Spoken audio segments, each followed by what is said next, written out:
Welcome my YouTube channel. नमस्कार दोस्तों, आपका स्वागत है। आज की टॉपिक आपकी संघ और उसके राज्य क्षेत्र पॉलिटी से।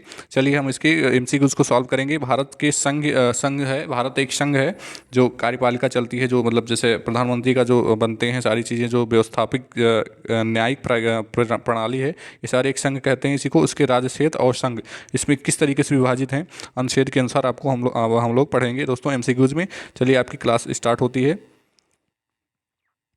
चलिए आपका पहला प्रश्न है, भारत एक है, क्या है? राज्यों का संघ है, संघ राज्य है, प्रांतों का संघ है, एक राज्य इकाई है। इसमें आपको बताना, आपको पता होना चाहिए दोस्तों, या पता होगा। इसमें आपका ऑप्शन पहला दिया है, भारत एक राज्य है, संघ राज्य, राज्यों का संघ, प्रांतों का संघ, एक राज्य इकाई। इसमें आपका आंसर दोस्तों हो जाएगा ऑप्शन नंबर बी हो जाएगा, राज्यों का संघ है। क्या है दोस्तों?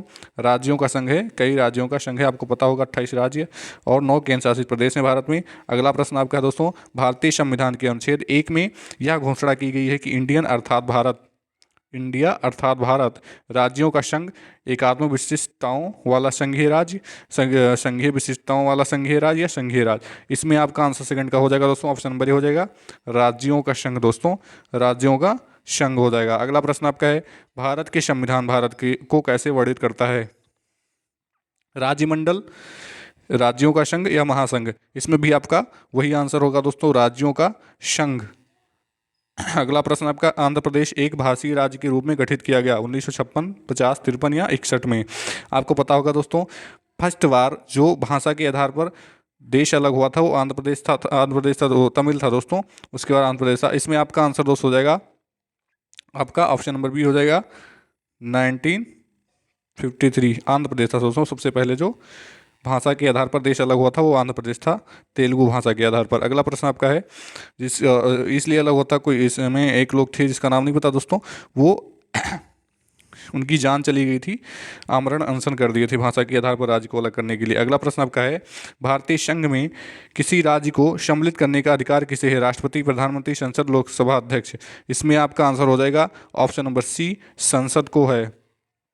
किसी राज्य को भारतीय संघ में सम्मिलित करने के लिए संसद को अधिकार है। अगला प्रश्न आपका हो जाएगा, किसी संसद के नाम में राज्य के नाम में परिवर्तित करने का अधिकार निम्नलिखित में से किसको है? राष्ट्रपति को, संसद को, संबंधित राज्य के विधानमंडल को, संबंधित राज्य के राज्यपाल को? इसमें आपका आंसर हो जाएगा दोस्तों ऑप्शन नंबर बी, संसद को है। अगला प्रश्न आपका है, राज्यों में पुनर्गठन संबंधी विधेयक को संसद में प्रस्तुत करने से पूर्व किसकी सहमति प्राप्त करना आवश्यक होता है? संबंधित राज्य के विधानमंडल की, संबंधित राज्य के राज्यपाल की, राष्ट्रपति की, राज्यसभा की? इसमें आपका 7 का हो जाएगा दोस्तों, ऑप्शन नंबर सी हो जाएगा, राष्ट्रपति, राष्ट्रपति दोस्तों।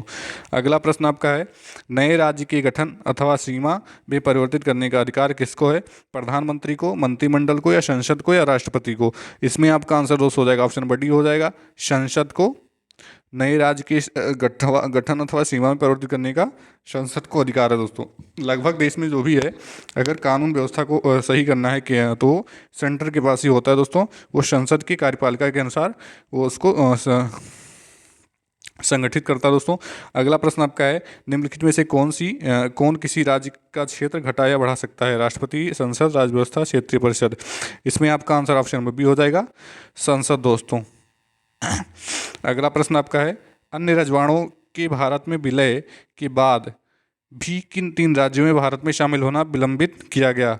इसमें आपका आंसर दोस्तों हो जाएगा ऑप्शन नंबर 10 का बी हो जाएगा दोस्तों, बी आपका आंसर हो जाएगा, जूनागढ़, हैदराबाद एवं जम्मू कश्मीर को शामिल होना विलंबित किया गया। इसमें आपका जूनागढ़, हैदराबाद एवं जम्मू कश्मीर। अगला प्रश्न आपका है, 500 से अधिक रजवाड़ों देशी रियासतों के भारत में विलय के लिए कौन उत्तरदायी था? K M Munshi, B R Ambedkar, Sardar Vallabh Bhai Patel, सरदार बलदेव सिंह?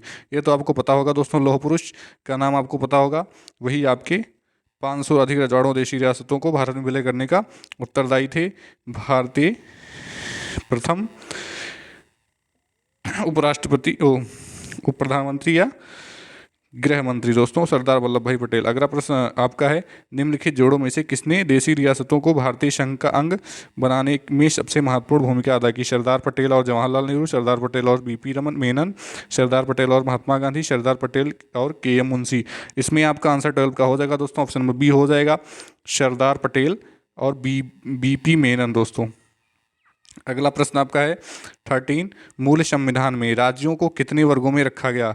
1, 2 या 3 या 4? इसमें आपका आंसर हो जाएगा ऑप्शन नंबर डी हो जाएगा दोस्तों, 4 वर्गों में राज्यों को रखा गया। भारत संघ में वर्तमान में कितने राज्य हैं? भारत संघ में वर्तमान में कितने राज्य हैं दोस्तों, आपको बताना है 14 का। इसमें डी दिया हुआ दोस्तों। वर्तमान में पूर्ण संघ शासित पूर्ण राज्य 28 हैं दोस्तों। अगला प्रश्न आपका है संविधान के परिवर्तन के समय राज्यों को 4 श्रेणी आ, बा, सा तथा दा में बांटा गया। इन श्रेणियों को किस वर्ष समाप्त किया गया? इसमें आपका आंसर हो जाएगा ऑप्शन नंबर सी हो जाएगा दोस्तों, 1956 में। अगला प्रश्न आपका है भाषा के आधार पर राज्य का पुनर्गठन किस वर्ष किया गया था? ये आपका अभी आपने पढ़ा है। इसमें आपका आंसर हो जाएगा दोस्तों ऑप्शन नंबर ए हो जाएगा 56 में भाषा के आधार पर पुनर्गठन किया गया दोस्तों। अगला प्रश्न आपका प्रथम भाषाई राज्य किसे बनाया गया था? इसमें आपका आंसर हो जाएगा ऑप्शन नंबर सी हो जाएगा दोस्तों, आंध्र प्रदेश 1953। अगला प्रश्न 55 या 54 है दोस्तों। अगला प्रश्न आपका है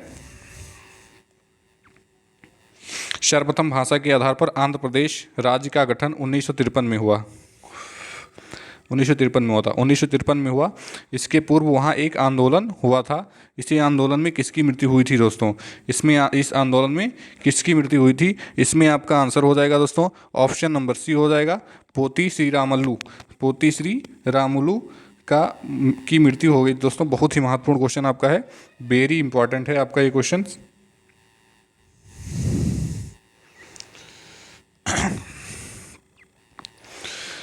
आपका बहुत इंपॉर्टेंट क्वेश्चन है, आपको जानना जरूरी है।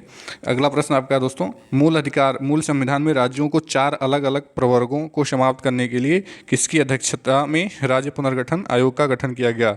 Option number A Fazal Ali, K M Panikkar, H N Kunzru, P Ramulu. इसमें आपका आंसर हो जाएगा दोस्तों ऑप्शन नंबर ए हो जाएगा फजल अली। अगला प्रश्न आपका है 20 है राज्य पुनर्गठन आयोग का गठन किस वर्ष किया गया? 1950, 1951, 1952, 1953। इसमें आपका आंसर हो जाएगा दोस्तों ऑप्शन नंबर डी हो जाएगा, 1953 में राज्य पुनर्गठन आयोग का गठन किया गया। अगला प्रश्न है भाषागत आधार पर राज्यों के पुनर्गठन के लिए भारत सरकार ने दिसंबर 1953 ईस्वी में राज्य पुनर्गठन आयोग की नियुक्ति की थी, जिसकी रिपोर्ट आधार पर 1956 ईस्वी में राज्य पुनर्गठन अधिनियम संसद ने पारित किया गया था। इस आयोग के अध्यक्ष दोस्तों जस्टिस फजल अली थे। जस्टिस फजल अली थे दोस्तों। अगला प्रश्न आपका है राज्य पुनर्गठन अधिनियम कब पारित किया गया? राज्य पुनर्गठन अधिनियम कब पारित किया गया? इसमें आपका आंसर ऑप्शन नंबर सी हो जाएगा, 1956 में राज्य पुनर्गठन अधिनियम पारित किया गया दोस्तों। अगला प्रश्न आपका है 23, 1956 में राज्यों को पुनर्गठन करने से